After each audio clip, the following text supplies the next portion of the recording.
lies the remnants of Kel's Scourge, a dark period in Eliksni history. After the whirlwind, many Eliksni were overcome by feelings of hopelessness. They were homeless, hungry, and hunted by guardians and hive alike. So when civics founded Kel's Scourge, promising to return Eliksni to power with ancient weaponry, many were drawn to his call. Though the Scourge claimed to fight for Eliksni empowerment, in reality, they represented the final degradation of our culture. A once great interstellar civilization was reduced to an anarchist mob, led by a power-hungry coward. Let ours be a cautionary tale. No matter how enlightened a culture, there are always those who prey on our worst impulses for their own gain.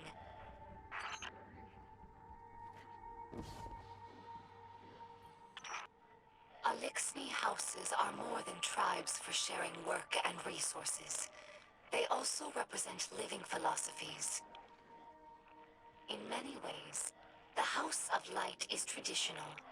We worship the Great Machine, and we embrace ancestral roles like splicers and scribes. But in other ways, we're different. My father Mizrax is Kel of our house, but he does not act as past Kels. He does not take more than his share of ether, and he does not punish by docking limbs. These are radical, but popular ideas in our house. However, Mizrax Kel also believes in peace and cooperation with humanity. This is less popular. Everyone in our house has seen Eliksni killed by guardians. Not just warriors, but innocents and hatchlings. I lived for many years among the Awoken, and understand that humans do good things as well, sometimes. But the others in the House of Light have not been so lucky in their allies as I have. It will take time to earn their trust. I discovered this shell among spider supplies. Many Eliksni fear guardians, but delight at your ghosts. We think of them as extensions of the Great Machine's will, deserving of reverence. When we arrived here, we were surprised to discover that many guardians treat their ghosts like equals, or worse, like servants. Guardians throw their lives away for sport, in games like Crucible or Gambit, taking the miracle of resurrection for granted. As if ghosts needed the humans and not the other way around. Eliksni have had their blessings from the Great Machine, it's true, but we've never known the power that ghosts grant humanity. I think that if Eliksni became guardians, we would use the light to serve the Great Machine, not our own amusement. This Shank has been with us for many years. She's temperamental, but loyal. She's in need of constant repair, but we're used to it. Our house has fixed every part of her, from sensors to exhaust. So when I look at her, I don't see an object. I see the members of my house. I see myself. To us, machines are vessels, not just tools. This is why scrapworking is so important to Eliksni culture. It's a way of sharing our spirit with the world, even when we have nothing. I'm sure that Guardians feel the same way about their tower. It's more than a hollow form, more than the rubble it was built from.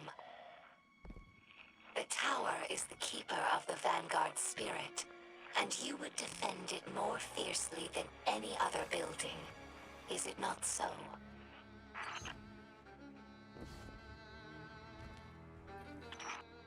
Some Eliksni tell hatchlings that these wards keep Guardians from attacking us in our sleep. We know this is not true, of course, but it helps hatchlings to rest peacefully. Soon enough, they must learn that the Guardians cannot be stopped by such things. That they cannot be stopped at all, even by death. After that, the war changes meanings. For grown Eliksni, it's a reminder that the Great Machine blesses life givers and killers alike.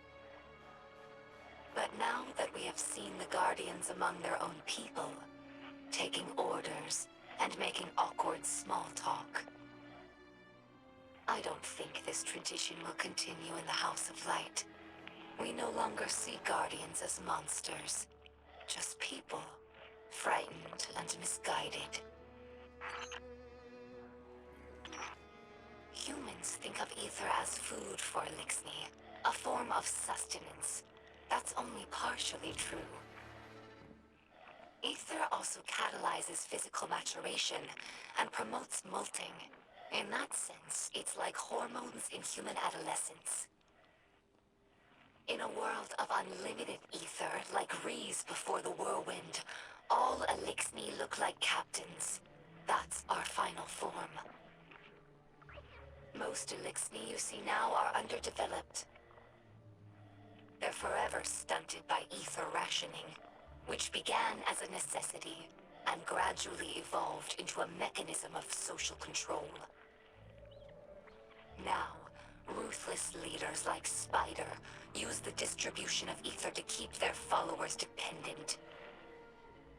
If Eliksni are ever to live in peace, we must make ether available to all, regardless of rank. Hello, my name is Eido. My father is Mizrax, Kel of our house. I took my name from his first awoken friend, Sir Eido. As scribe for the House of Light, it's my job to preserve our house's history, so that hatchlings may one day learn our stories. Mizrax Kel requested that I leave some records for the humans of the last city, so they might learn about Eliksni culture in their own time. As he says, inside a catch, everyone breathes the same air. Though I have doubts that the humans will care to hear our stories, the snipers who look down on us do not seem like the curious types. But the Great Machine has chosen them, so I must give them the benefit of my faith. Hopefully this effort does not go wasted. During our Golden Age, the Eliksni civilization spanned many star systems, farther than humanity could imagine. And in all of our exploration, we never found anything more wondrous than the Great Machine. It's one of the few things that all Eliksni houses can agree on. That's why shrines like these are made of many small pieces. Each bit was added by a different house. It's a tradition that lasted generations. Most of those houses are now extinct, and their members are scattered. It's funny. I revered the Great Machine all my life, without ever having seen it. And now that it's right overhead, I still look to this shrine for comfort.